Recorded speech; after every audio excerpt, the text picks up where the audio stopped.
Urdu novel کی اقسام کے بعد اب ہم اردو ناول کی روایت کا جائزہ لے لیتے ہیں۔ اردو ناول کی روایت مستحکم ہے۔ اردو ناول اگرچہ داستان کی جدید شکل ہے، لیکن اس کو اردو ادب میں متعارف کرانے کا سہرا جو ہے وہ مولوی یا ڈپٹی نذیر احمد کے سر ہے۔ اردو کا اولین ناول میرات العروس قرار پایا، جو کہ اردو ادب میں یا اردو ناول کی تاریخ میں سب سے اہم یا سب سے شہرت یافتہ جس کو ہم کہیں گے ناول قرار دیا جاتا ہے۔ اس کے مصنف مولوی یا ڈپٹی نذیر احمد ہیں۔ اس کے بعد اردو ناول کی روایت میں کئی اور نام جو ہیں وہ سر فہرست ہیں، لیکن ڈپٹی نذیر احمد جو ہیں وہ ان کی کاوشیں اردو ادب میں کسی تعارف کا محتاج نہیں۔ انہوں نے بجا مقصدیت اور بے ربطگی کے باوجود عمدہ ناول لکھے ہیں۔ اس کے بعد اردو ناول کی تاریخ میں دوسرا اہم نام جو ہے وہ عبدالحلیم شرر کا ہے، اور ان کا ناول فردوس بری اردو میں تاریخی ناول کے زمرے میں شمار کیا جاتا ہے۔ اس میں عبدالحلیم شرر کا فن جو ہے وہ نقطہ عروج پر ہے۔ اس کے بعد تیسرا بڑا جو نام ہے وہ سجاد حسین کا ہے، اور سجاد حسین کے اور بھی بہت سارے ناول ہیں، لیکن ان میں حاجی بغلول جو ہے وہ بہت مشہور ناول ہے۔ اردو ناول شاید اپنی شناخت کی تلاش میں ادھر ادھر بھٹکتا رہتا، لیکن اسے اپنی پہچان جو ملی وہ مرزا ہادی رسوا کے ناول امراؤ جان ادا سے ملی۔ امراؤ جان ادا ناول کی عمدہ ترین کیٹیگری میں شمار کیا جاتا ہے۔ اس میں ٹیکنیک کے جو تجربات ملتے ہیں وہ کسی اور ناول کے ہاں نظر نہیں آتے۔ یہی وجہ ہے کہ ڈاکٹر احسن فاروقی اردو کے بہت مشہور نقاد ہیں، ناول نگار بھی ہیں۔ سنگم، آبلاپا ان کے بڑے مشہور، شام اودھ ان کے بڑے مشہور ناول ہیں، لیکن اردو ناول کی تنقید میں بھی ان کا نام جو ہے وہ کسی تعارف کا محتاج نہیں۔ وہ مرزا ہادی رسوا کے ناولوں کے بارے میں کہتے ہیں کہ ہمارے اردو ناول میں اب تک 2 ناول ایسے ہیں جن کو ہر طرح سے ناول کہا جا سکتا ہے، ایک پنڈت رتن ناتھ سرشار کا فسانہ آزاد، دوسرا مرزا ہادی رسوا کا امراؤ جان ادا۔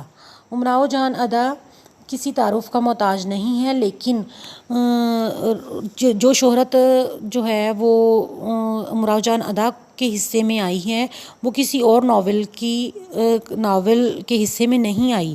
امراؤ جان ادا فسانہ آزاد میں فارم کی طرف سے بے پرواہی برتتے ہوئے بھی ایک خاص سوسائٹی کا مکمل نقشہ پیش کیا گیا ہے۔ امراؤ جان ادا میں ناول نگار نے فارم کا حد سے زیادہ خیال رکھتے ہوئے ایک فرد کی زندگی کے تجربے کو بڑی تفصیل کے ساتھ بیان کیا ہے۔ ناول کی تاریخ میں دوسرا اہم نام جو ہے وہ علامہ راشد الخیری کا ہے۔ علامہ راشد الخیری کے ناولوں میں حیات صالحہ، بنت الوقت، جوہر قدامت، شب زندگی، نوحہ زندگی وغیرہ مشہور ہیں، لیکن ان کا ناول ماہ عجم جو ہے وہ کافی اہمیت کا حامل ہے۔ انہوں نے خواتین کی مظلومیت کو موضوع بنایا ہے۔ اسی طرح کرشن چندر کا شکست جو ہے وہ بہت مشہور ناول ہے۔ اس کے ساتھ ساتھ عزیز احمد کا ایسی بلندی ایسی پستی کسی تعارف کا محتاج نہیں۔ اردو ناول کی تاریخ میں سجاد ظہیر کا ناول لندن کی ایک رات بہت زیادہ شہرت کا حامل ہے، جس میں ترقی پسند تحریک کے دور کو قلم بند کیا گیا ہے۔ اسی طرح نسیم حجازی کا محمد بن قاسم جو کہ تاریخی ناول کے زمرے میں آتا ہے، اور بانو قدسیہ کا راجہ گدھ جو کہ ایک کرداری ناول ہے۔ اسی طرح خدیجہ مستور کا ناول آنگن جو کہ 1947 کی تحریک آزادی کو اپنے اندر سموئے ہوئے ہے، بہت زیادہ شہرت کا حامل ہے۔ اسی طرح جمیلہ ہاشمی کا دشت سوس بہت مشہور ناول ہے جو کہ منصور بن حلاج کی شخصیت پر لکھا گیا، کہ کردار پر لکھا گیا، یہ بھی ایک کرداری ناول ہے۔ جبکہ قرۃ العین حیدر کا آگ کا دریا جو ہے وہ ایک تاریخی ناول ہے۔ احسن فاروقی کا شام ابد بہت مشہور ناول ہے۔ اسی طرح الطاف فاطمہ کا دستک نہ دو، رضیہ فصیح احمد کا آبلہ پا، آغا سہیل کا غبارے کوچہ جانا، اور پندر ناتھ اشک کا بڑی بڑی آنکھیں، انیس ناگی کا دیوار کے پیچھے، اور انتظار حسین کا بستی عالمی شہرت یافتہ ناول ہے۔ اسی طرح حال ہی میں شائع ہونے والے ناولوں میں مستنصر حسین تارڑ کا اے غزال شب بہت مشہور ناول ہے۔ عبداللہ حسین کا اداس نسلیں، رحیم گل کا جنت کی تلاش، ممتاز مفتی کا علی پور کا ایلی، فضل کریم فضلی کا خون جگر ہونے تک، شوکت صدیقی کا جانگلوس، صدیق سالک کا پریشر کوکر، اور شمس الرحمن فاروقی کا کئی چاند تھے سرے آسمان بہت مشہور ناول ہیں۔ اردو ناول اپنی روایت اور اپنے ارتقاء کے حوالے سے بہت اہمیت کا حامل ہے۔ یہ اس اردو ناول کا دامن بہت وسیع ہے، اور اس میں نت نئے موضوعات اور رجحانات کو سامنے رکھ کر مصنفین نے ناول لکھے ہیں۔ اب ناول کی روایت کے ساتھ ساتھ ہم ناول کے لیے جو کچھ شرائط جو ہے وہ سامنے رکھی جاتی ہیں، ان میں سب سے پہلے ناول زندگی کی تصویر ہوتا ہے یا اس سے مشابہ ہوتا ہے، مطلب ناول جو ہے وہ حقیقت کی دنیا کے ساتھ جڑا ہوتا ہے، کیونکہ یہ نثر میں لکھا جاتا ہے، اس لیے نثر میں انسانی زندگی کو تمام تر جزیات کے ساتھ بیان کیا جا سکتا ہے، اور انسانی زندگی کی بھرپور ترجمانی جس طرح سے ناول میں نظر آتی ہے اس طرح سے داستان، افسانے یا ڈرامے میں نہیں آتی۔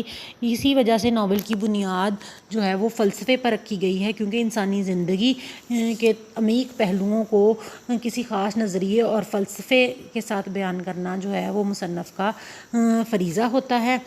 ناول اور داستان، ناول کے اجزاء اور ناول کی اقسام کے ساتھ ساتھ ناول کیوں ہے، ناول کیوں ضروری ہے یا ناول کیوں لکھا جاتا ہے، داستان کی ارتقائی شکل ہے اور ناول کے لیے کون کون سی شرائط ہیں، اس میں اب ہم ناول اور اس کے ساتھ ساتھ اب ہم ناول اور داستان میں فرق کی تھوڑی سی وضاحت کر لیتے ہیں، پھر ہم اپنے ٹاپک کو سم اپ کریں گے۔ ناول اور داستان میں بنیادی طور پر چند باتوں سے ہم اختلاف کر سکتے ہیں، فرق کر سکتے ہیں۔ ناول زمان و مکان کے دائروں میں جکڑا ہوتا ہے، جبکہ داستان جو ہے اس میں زمان و مکان کی قید نہیں ہوتی، کیونکہ وہ تصوراتی اور تخیلاتی دنیا میں لکھا جاتا ہے۔ اسی طرح ناول میں جو کردار ہوتے ہیں وہ حقیقی زندگی سے جڑے ہوتے ہیں، مطلب آپ کو وہ کردار حقیقی زندگی میں نظر آتے ہیں، بولتے چلتے پھرتے، مطلب ان کا تعلق ہماری حقیقت کی دنیا سے ہوتا ہے، اور حقیقی دنیا سے کے قریب تر جو مصنف ہے وہ کردار تخلیق کرتا ہے، جبکہ داستان کے اندر مافوق الفطرت عناصر ہوتے ہیں، جیسے جن، پریاں، چڑیلیں، جن، بھوت